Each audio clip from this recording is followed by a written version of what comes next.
बदलापूरला आलं ना की हे एक गोष्ट ना खूप खास असते बरं का. काय ते पुढे शेवटी सांगतेस तुम्हाला. 2 दिवस आई गावाकडे गेलीये म्हणून ना माहेरची जबाबदारी आता माझ्यावरती आलीये.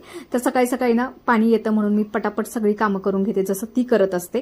तर मुलांचं आवरून घेतलं, त्यानंतर मग त्यांना नाश्ता बनवला, पोहे बनवले होते आणि पोह्यांवरती असं फरसाण टाकून खायला ना मला खूप आवडतं. आता उन्हाळ्यामुळे ना आपल्या बायकांचं एक काम तर वाढलेलं असतं, कुठेही असो, सासर असो किंवा माहेर असो, धूळ इतकी येते ना घरामध्ये, त्यामुळे ना आपल्याला ते वस्तू पुसून घ्याव्याच लागतात. त्याचप्रमाणे मग मी करून घेतलं, सगळं पुसून घेतलं, घरं झाडून घेतली, छान घरही पुसून घेतली आणि इतक्यात 9 वाजलेले होते. पण 9 वाजतंय ना तरी सुद्धा इतकं जास्त गरम होत होतं ना की विचारायलाच नको.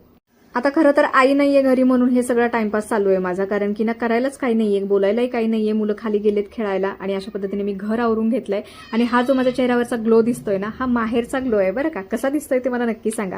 त्यानंतर मग कपडे वगैरे धुवून घेतले आणि मग आता दुपारी बनवायचं होतं मला मच्छी फ्राय. तर इथे पापलेट आणलेलं होतं. तर यावरती आपण आलं, लसूण आणि मिरचीची पेस्ट घातलेली आहे. त्यानंतर चवीनुसार मीठ टाकलंय, त्यानंतर मिरची पावडर, हळद आणि थोडासा गरम मसाला टाकलेला आहे. त्यानंतर 1 चमचा स्पेशल मच्छी फ्राय मसाला याच्यामध्ये टाकलेला आहे आणि लिंबू पिळून घेतलंय. छान सगळा मसाला या माशांना लावून घेतला, थोडा वेळ ठेवलं आणि त्यानंतर मग एकीकडे रवा, बेसन पीठ आणि तो मच्छी फ्रायचा जो कव्हर करायचा जो मसाला आहे स्पेशली वापरलाय मी इथे, तर तो आपण मिक्स करून माशांना लावून घ्यायचा आहे, कव्हर करून घ्यायचंय आणि छान मस्त असं तेलामध्ये शॅलो फ्राय करून घ्यायचंय. अगदी मंद आचेवरती मस्त असे कुरकुरीत मच्छी फ्राय होतो आणि बराच वेळ लागतो याला, म्हणजे एकतर 10 मिनिटं आपल्याला कमी गॅसवरती छान मंद आचेवरती करून घ्यायचं.